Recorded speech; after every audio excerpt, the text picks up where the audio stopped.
4.5 million years ago, Earth was a place of fragile balance and constant uncertainty. Early hominins moved through African landscapes shaped by shifting climates, volcanic activity, and ecosystems still finding their form.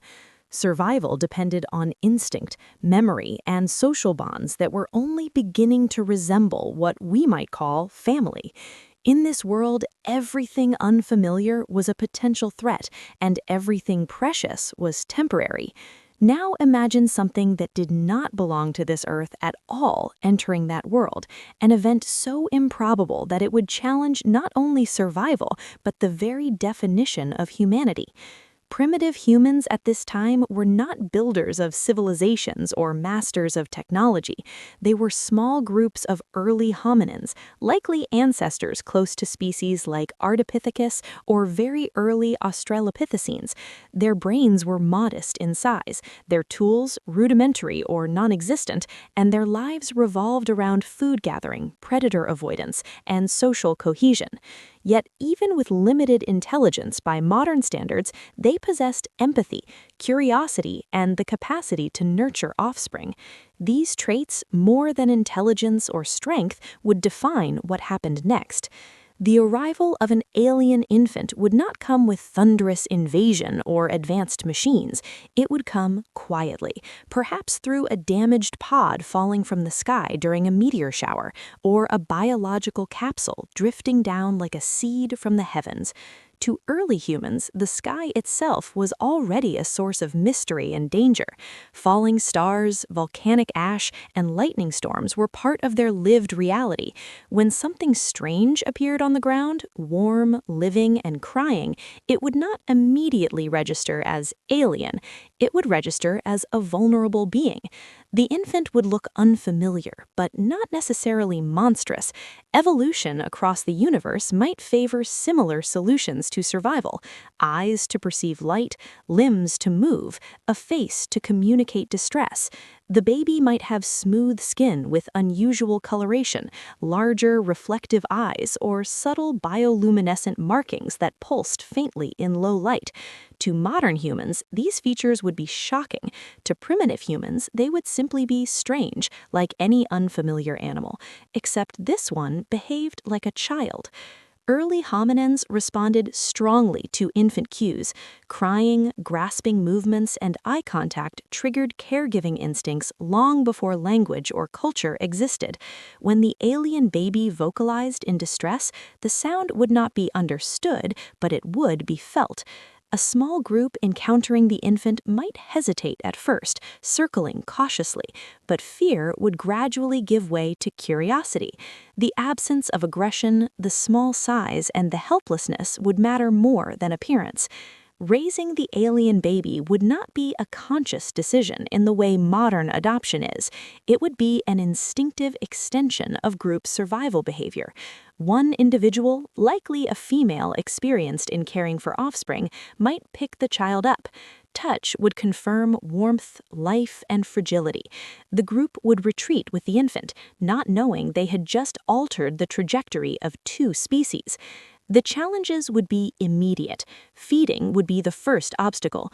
Early humans relied on breast milk for infants, supplemented later by soft plant foods. If the alien baby's biology was compatible enough to digest Earth-based nutrients, nursing might work, at least partially. If not, the group would experiment instinctively, offering mashed fruits, roots, or insects, learning through trial and error. Survival would depend on remarkable biological coincidence or adaptability on the alien's part. As the alien child grew, differences would become more pronounced. Motor development might be faster or slower. Muscles might respond differently to gravity. The child might show unusual strength, heightened perception, or an uncanny ability to sense environmental changes. Primitive humans would not label these traits as intelligence or powers. They would interpret them through behavior. This child learns quickly. This child survives easily. This child notices danger before others do. Social integration would hinge on one critical factor: trust. If the alien child bonded with the group, mirrored their behaviors, and respected social boundaries, it would be accepted. Early human groups were small, and every member mattered. An individual who contributed to survival by warning of predators, finding food, or strengthening group cohesion was valuable regardless of origin. Language did not yet exist, but communication did. Gestures, expressions, vocal tones, and shared routines formed the basis of understanding. The alien child would learn these patterns while perhaps expressing itself in unfamiliar ways. Strange vocalizations, unusual sounds, or nonverbal signals might emerge. Over time, the group would associate meaning with these behaviors, unknowingly participating in one of the earliest experiments in cross-species communication. The alien's presence would subtly change the group's behavior. Curiosity would increase. Problem-solving might improve as the group adapted to the child's needs. Protective instincts would intensify. The idea of otherness would be challenged long before humans had words for identity or difference. The alien baby would not be seen as foreign, it would be seen as ours. Predators would remain a constant threat. Lions, leopards, hyenas, and large reptiles dominated the landscape. If the alien child possessed heightened senses or reflexes, the group's survival rate might improve. Early warning of danger could save lives. Over generations, stories would not be told, but memories would be encoded. This group is lucky. This group survives. This group senses danger early. As the alien matured, questions would arise without being consciously formed. Why is this individual different? Why does it age differently?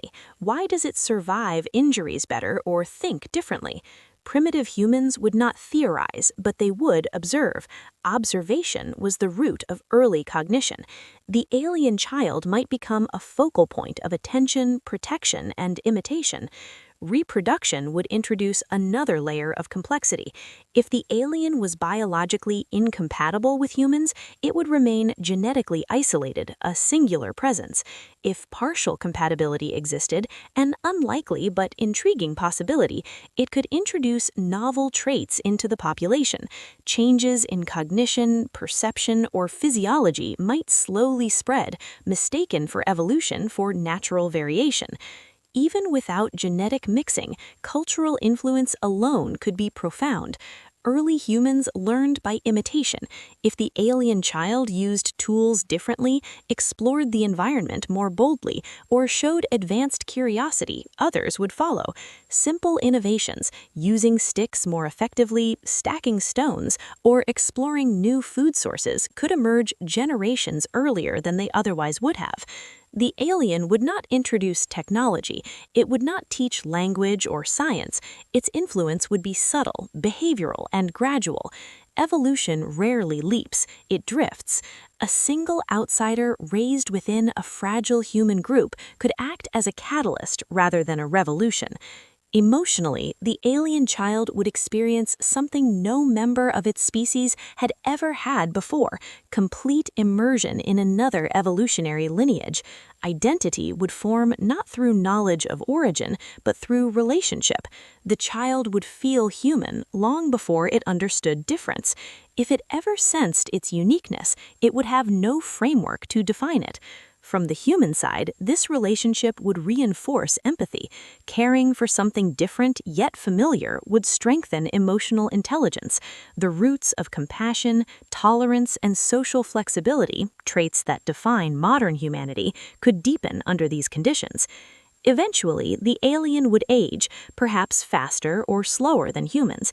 Its death, if it came, would be mourned without ceremony, but with absence. The group would feel loss without explanation. Something important would be gone, though no one would know why it mattered so much. No artifacts would remain, no records would be written. Fossils would not capture this story. The alien's presence would leave no direct trace in stone or bone.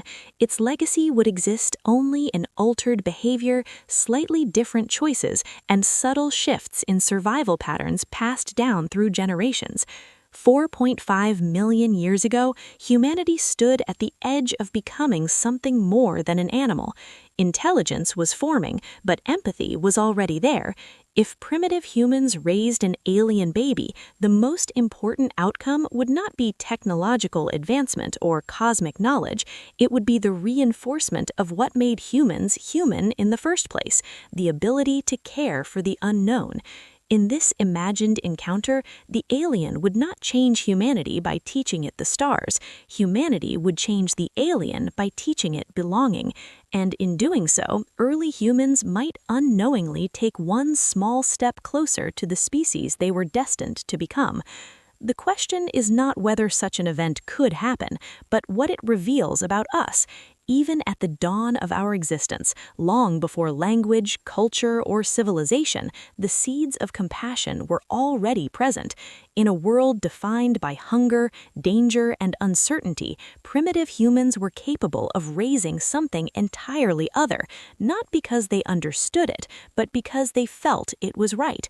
That instinct, more than